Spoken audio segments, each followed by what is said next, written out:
Back on Inside Tennessee on this Sunday morning with veteran reporter John North, who has covered the county for years now. And John, for our viewers who may not be familiar with County Commission, this is an 11-member board, 2 at-large seats. The other 9 members are in districts. But what does County Commission do for our viewers who are just coming to this now?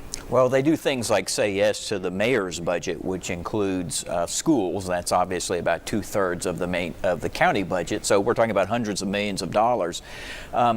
They could do a lot more than they do, in my opinion, John, but I think there's been kind of a traditional role of county commissioners to sort of take care of your district and then politic a little bit and make the right votes, one of which is traditionally not to vote for a property tax increase. The last one we saw was 22 years ago. That 50-cent property tax increase would equate to about $65 million today. But if either Republican wins, it doesn't sound like there's any support, at least from the District 11 camp. We certainly know there's no support for it by Mayor Jacobs. One thing I want to get to that you asked about was growth, because that is a key question that this next commission will face.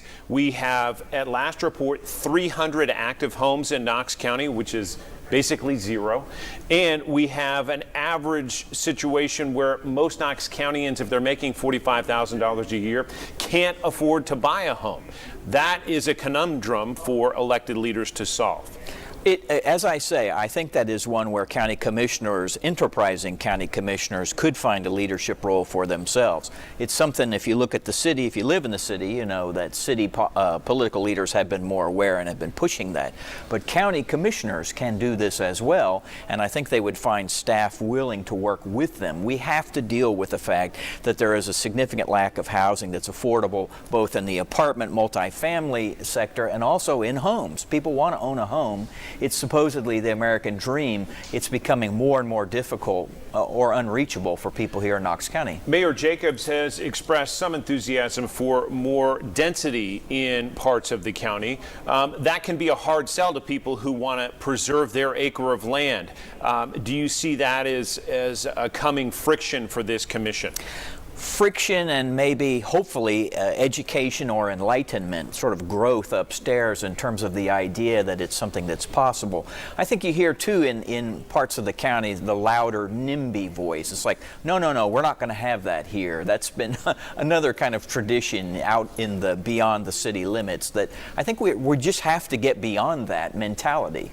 You also asked about mental health because we have seen that issue move from really a city centralized issue much more into the county now, especially with behavioral health centers opening up that have the support of County Mayor Jacobs and other political leaders in the county. Explain that sort of movement that we've seen in the recent years. Well, we have seen sort of a spread of the need for services beyond the city center. Both the credit to the city and the county mayors, they both realize this. They've gone in on some projects, including a psychiatric facility, which will be located here in the city. But this is, if you're sitting at home and you don't think mental health needs are significant beyond the city limits, you're fooling yourself. No offense. They are significant, not just in our schools. I'm talking about within our neighborhoods and on our streets, wherever you live in this county. As you move to the ballot box, just keep these figures in mind. Again, John mentioned about 64 cents of every dollar goes to schools in Knox County. So where does the county get its money? Well, property taxes are about $277 million. Sales taxes, $200 million. Wheel tax, $14 million.